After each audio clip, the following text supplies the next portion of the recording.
Hola, bienvenidos al segundo video de la serie Filosofía Contemporánea, una guía para arquitectos o figuras metafóricas de la contemporaneidad. En este segundo video estaremos hablando de las ideas de Christopher Alexander, que él denomina La ciudad no es un árbol. Son ideas de 1965. Estas ideas se desarrollan en el libro La estructura del medio ambiente y forma parte de una serie de ensayos que Christopher Alexander reunió dentro de esta serie de ideas. Christopher Alexander es un personaje muy interesante dentro de la arquitectura, pues siendo matemático de origen y posteriormente estudia arquitectura, es un personaje que intenta estructurar de cierta manera tanto la forma arquitectónica como parte del lenguaje de la arquitectura. Lo veremos un poco más adelante.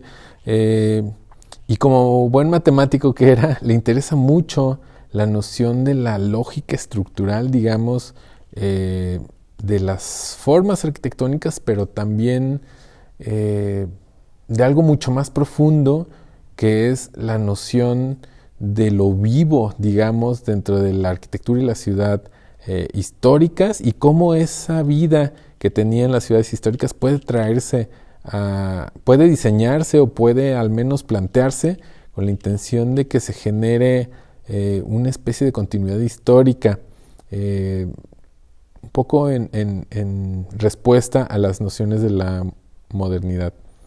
Alexander nos dice en este artículo que se llama La ciudad no es un árbol, dice: el árbol de mi título no es un árbol verde cubierto de hojas, es el nombre de un cierto esquema mental. Semirretículo es el nombre de otro de esos esquemas mentales.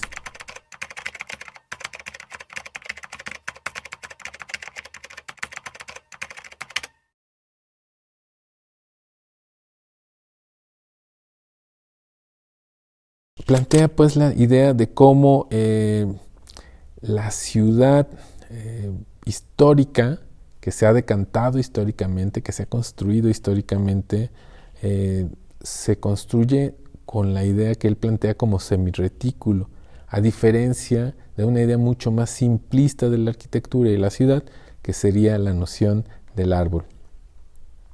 Plantea la idea de ciudades naturales, que son estas ciudades históricas, ciudades como Roma o Venecia, estas ciudades históricas que se han venido decantando a lo largo de la historia, y también las distingue de estas ideas de las ciudades artificiales, como sería el caso de Chandigarh en la India, o como el caso de Brasilia en Brasil. Dice Alexander que reconocemos cuando falta algo dentro de una ciudad en estas ciudades artificiales.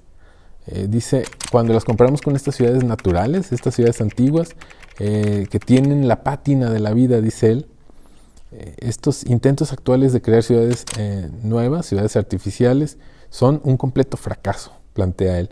Lo vemos aquí, por ejemplo, en esta tan discutida planta de la ciudad de Brasilia, en Brasil. Recordemos que es una ciudad que se construye de cero en medio de la selva amazónica, y se crea de la nada prácticamente una ciudad nueva, una ciudad que diría Alexander, una ciudad artificial, una planta completamente racional, funcionalizada, como sabemos que se ha venido construyendo esta idea de ciudad.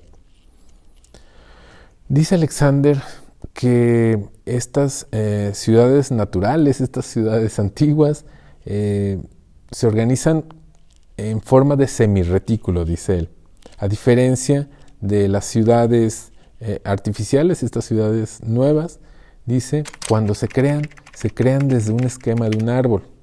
Tanto el árbol como el semirretículo, dice él, son interpretaciones, interceptaciones, dice él, de cómo una amplia agrupación de varios pequeños sistemas puede formar un sistema abierto y complejo. En general, estas son denominaciones que indican dos estructuras de conjuntos diferentes. ¿Qué está hablando Alexander en esta idea? Pues esencialmente de la noción de sistema, de la noción de cómo un elemento que se encuentra en relación con otros elementos generan una relación de información, de retroalimentación, de metabolismo incluso. Y entonces esencialmente introduce pues para la arquitectura y el urbanismo la noción de sistema. Esta noción de sistema la desarrollaremos con mucho más profundidad en el siguiente video. Sirva como una especie de introducción a estas nociones de complejidad y de sistemas aplicadas a la arquitectura y la ciudad. Dice Alexander que cuando los elementos de un conjunto se agrupan porque cooperan o colaboran de alguna manera, decimos que el conjunto de elementos es un sistema. Para el diseñador, presenta particular interés la parte físicamente inmutable del sistema, lo fijo del sistema. Dice Alexander, defino esta parte fija como una unidad de la ciudad. Su coherencia como unidad proviene tanto de las fuerzas que mantienen agrupados sus propios elementos, como de la coherencia dinámica del sistema viviente más amplio en el que se incluye la parte fija invariable.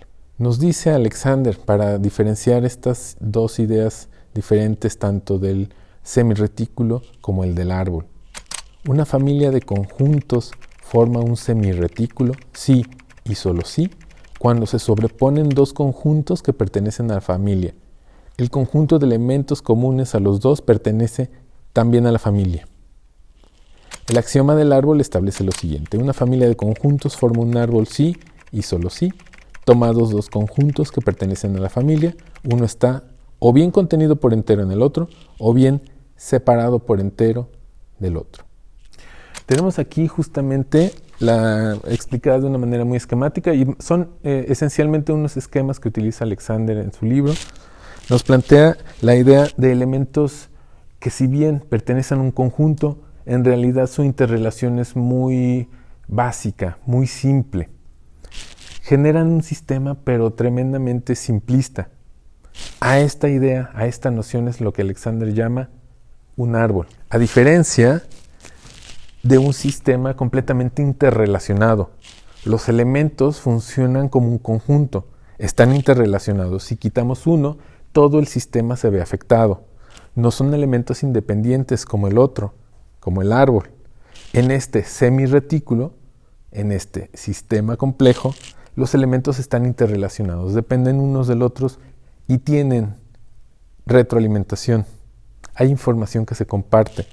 Los elementos del sistema en conjunto forman un conjunto mucho más complejo de lo que lo harían de manera independiente. Por último, y para cerrar este video, no podemos dejar de lado la obra más importante de Christopher Alexander, y lo menciono aquí solamente de paso.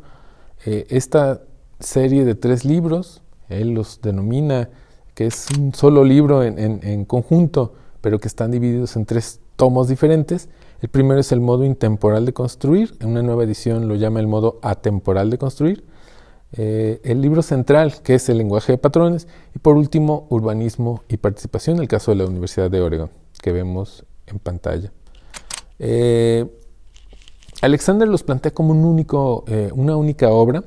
La primera, el modo intemporal de construir, es esencialmente, dice él, la fundamentación teórica de la serie. El lenguaje de patrones es la herramienta de proyecto. Recordemos que los patrones para Christopher Alexander son estos elementos de un lenguaje arquitectónico que han existido siempre, como se dice en el modo intemporal de construir. Antes de que la arquitectura existiera como idea de arquitectura, en realidad ya se pensaban en los espacios arquitectónicos, ya se generaban espacios arquitectónicos, lo que hoy entendemos por espacios arquitectónicos, y como tal, dice él, ha habido siempre un modo intemporal de construir.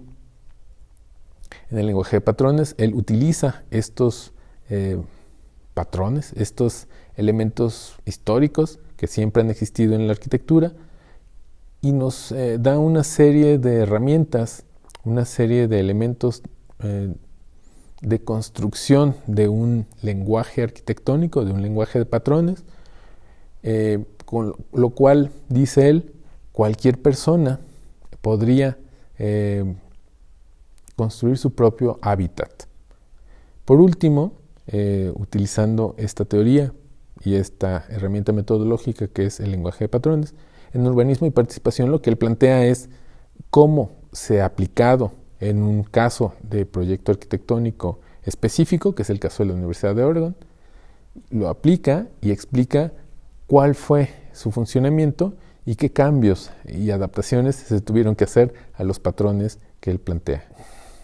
Adicionalmente, Alexander en los últimos años, antes de fallecer, planteó incluso una nueva serie de 4 libros que se llaman The Nature of Order, no ha sido traducida al español aún, La naturaleza del orden, que es una obra también bastante extensa, que plantea una especie de evolución de todas estas ideas.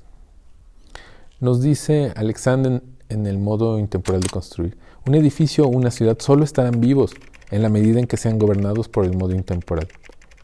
Con el propósito de definir esta cualidad en edificios y ciudades, debemos comenzar por comprender que todo lugar adquiere su carácter a partir de ciertos patrones de acontecimientos que allí ocurren.